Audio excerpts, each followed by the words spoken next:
Je crois que pour nous, sapeurs-pompiers de Saintes, tout commence le lundi 3 janvier, lorsque la Charente affiche une cote de l'ordre de 5,30 m, et où M. Michel Baron, maire de Saintes, réunit ses chefs de service et nous met en garde en nous disant « Attention, il faut prévoir, il faut anticiper sur les événements ». Prévoir, c'était d'aller vers les maisons qui pouvaient être sinistrées dans les heures qui venaient pour sauver les meubles, monter les meubles sur des parpaings, mais le faire de façon où on puisse travailler les pieds au sec et non pas, comme en 82, les pieds dans l'eau.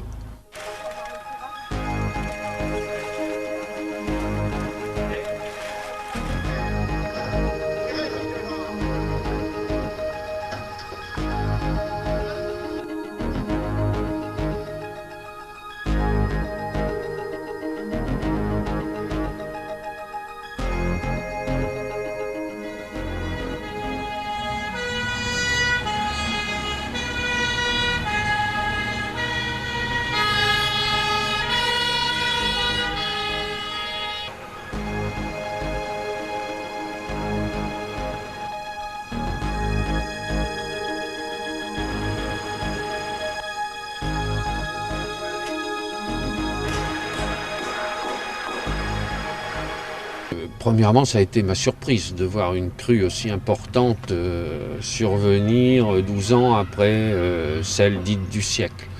Ça a été ma première surprise. La deuxième est que j'ai été abasourdi de voir que cette crue ne se passait pas du tout comme je m'y attendais. À partir du moment où une crue démarre dans la ville, on a les repères de l'ancienne et on se dit voilà, ça va atteindre tant de centimètres à tel endroit, et on s'est rendu compte qu'elle allait beaucoup plus vite que la dernière fois et qu'elle ne se répartissait pas sur l'ensemble de la ville de la même façon. Ça a été ma deuxième surprise.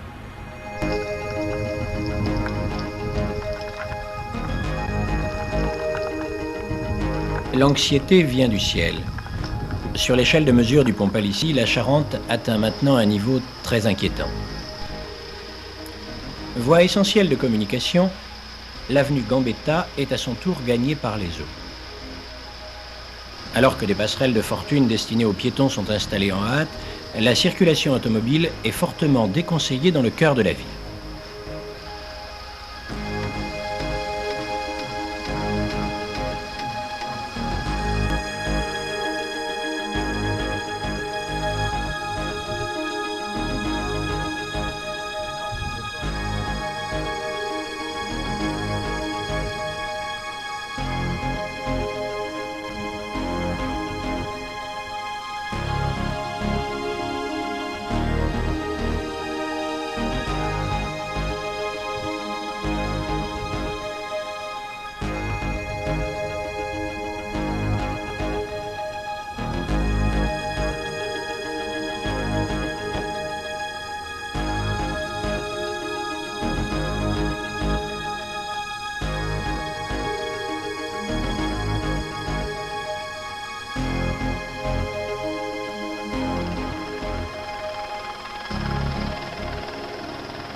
Donc lorsque le plan Orsec a été déclenché, eh bien, cela a permis de faire venir des sapeurs-pompiers de départements extérieurs à la Charente-Maritime, c'est-à-dire des départements qui sont dans la zone de défense, la même zone de défense, c'est-à-dire de la Charente-Maritime jusqu'à l'Eure-et-Loir.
partait du standard téléphonique où nous sommes actuellement, où les stationnaires, il y en a eu jusqu'à 5, prenaient l'ensemble des appels.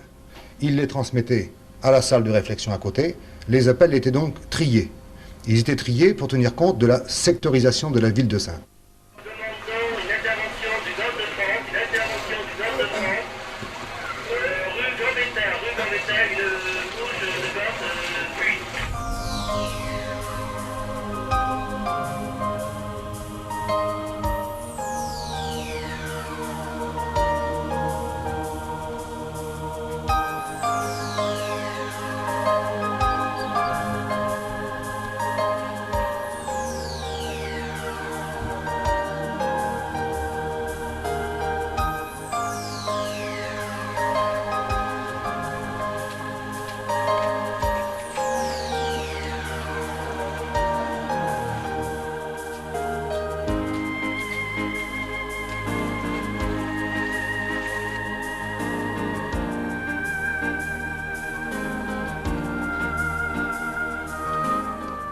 Depuis quand vous transportez des parpaings comme ça? Ça fait environ une semaine. Une semaine qu'on transporte des parpaings, des madriers. Enfin, moi, surtout dans ce quartier-là. C'est pas trop dur? Physiquement, si.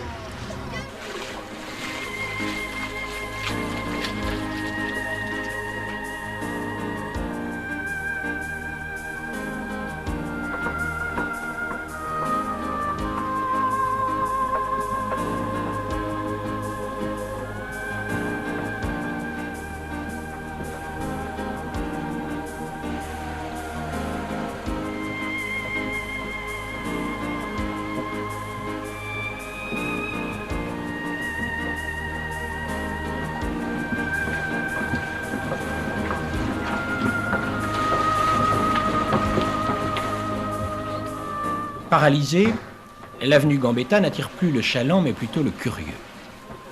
Les commerçants ne cèdent pas pourtant au désespoir.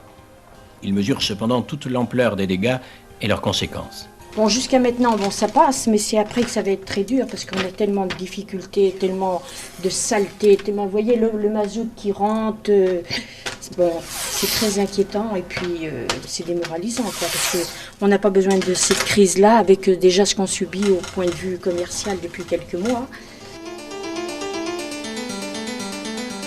Je pense qu'au niveau des Saintais, on a mieux réagi qu'en 1982, on s'est moins affolé, ça a été beaucoup plus calme, mais par contre sur le plan économique c'est vraiment une catastrophe, c'est un sinistre, quoi. On va se retrouver dans une situation terrible.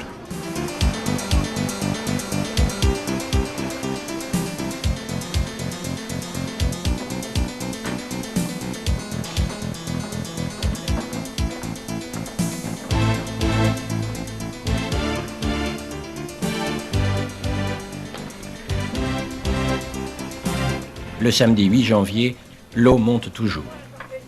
Dans ces conditions, l'allongement des passerelles s'avère nécessaire.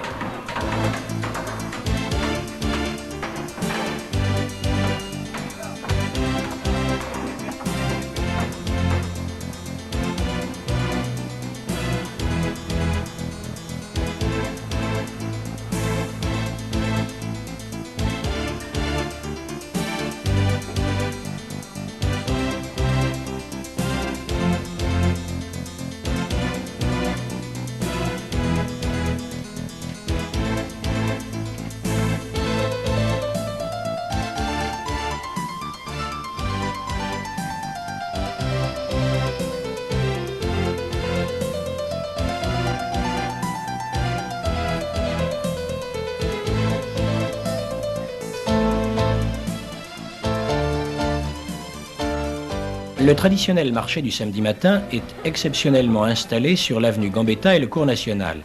Image insolite, certes, mais bien moins que celle de l'apparition du président François Mitterrand, venu apporter aux sinistrés le témoignage de la solidarité nationale.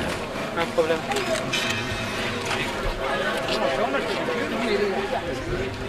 Bonjour, Monsieur le Président. Oh, j'aimerais votre président. Bonjour. Madame Roffet. Bonjour, Monsieur le maire.